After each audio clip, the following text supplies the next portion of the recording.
It's always good to get out into the wilderness, and I did that last weekend. What a great time.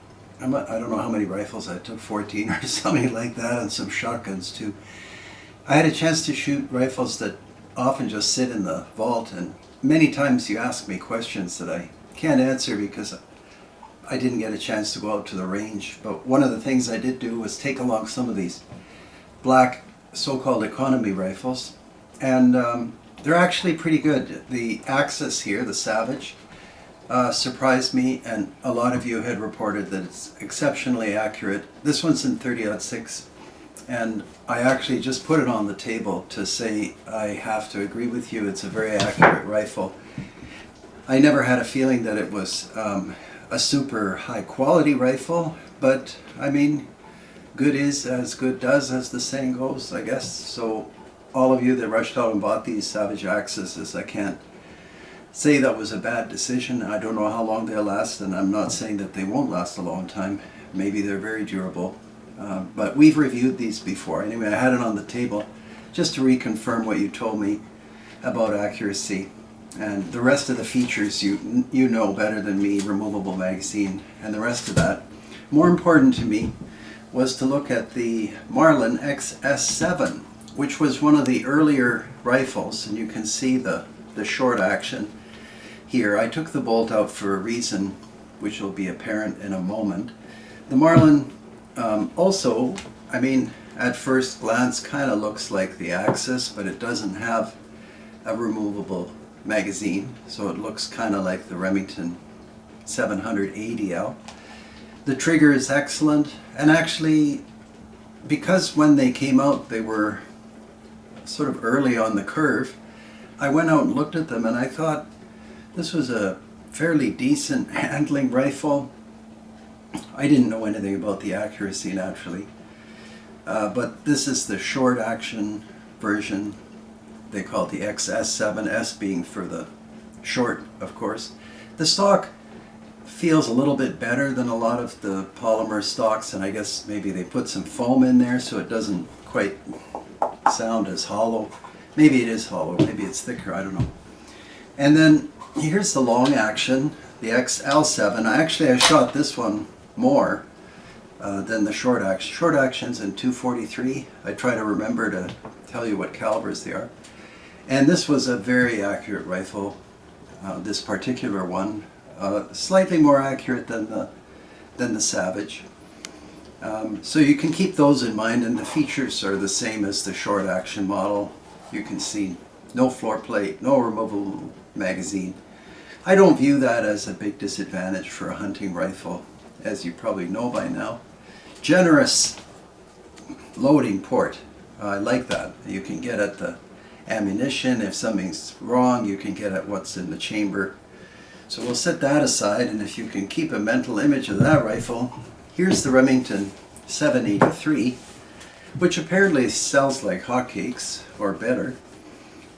Known for its accuracy, and you can see it's got the closed-in receiver, typical bolt action. You get a lot of gun for the money. You've got a removable polymer magazine. People seem to really like the 783.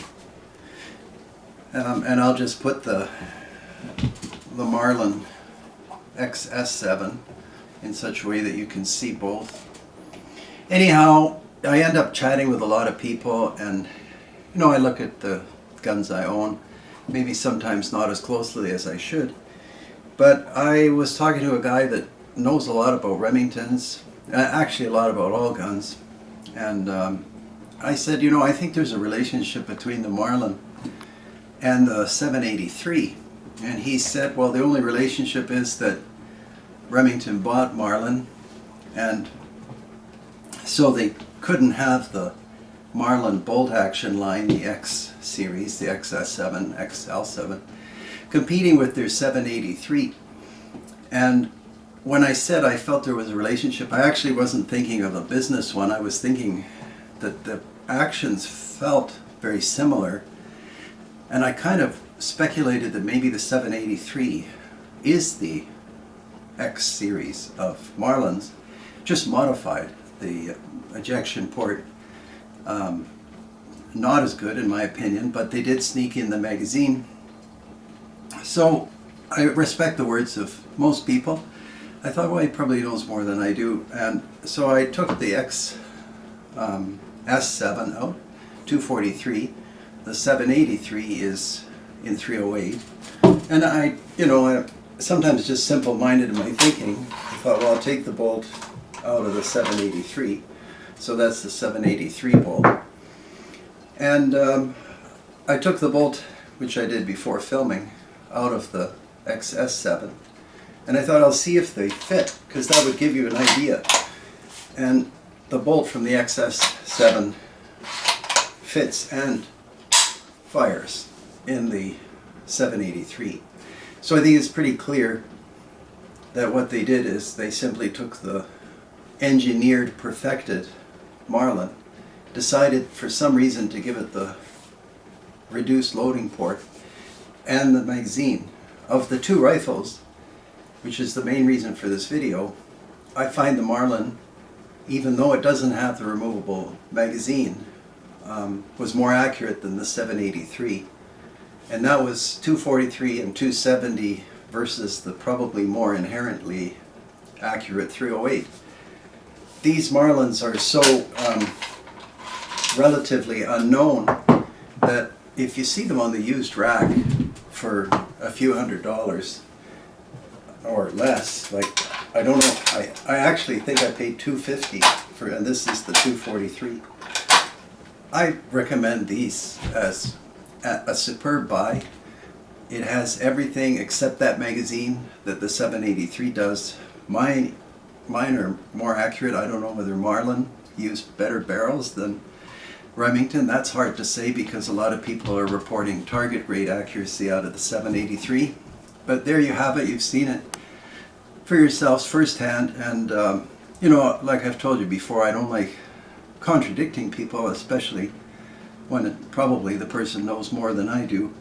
But I think it's safe to say the 783 is the Marlin X series, which was a great rifle. And Marlin could have gone a long ways. That's why they spent so much money developing the X series. And they were successful, but on the corporate side, something went wrong, and Remington ended up buying them.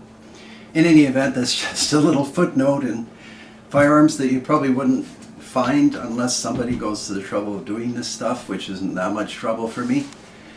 And thank you for watching. I have a whole bunch of videos planned, and please follow me on Instagram. We're having a lot of fun with that and some success.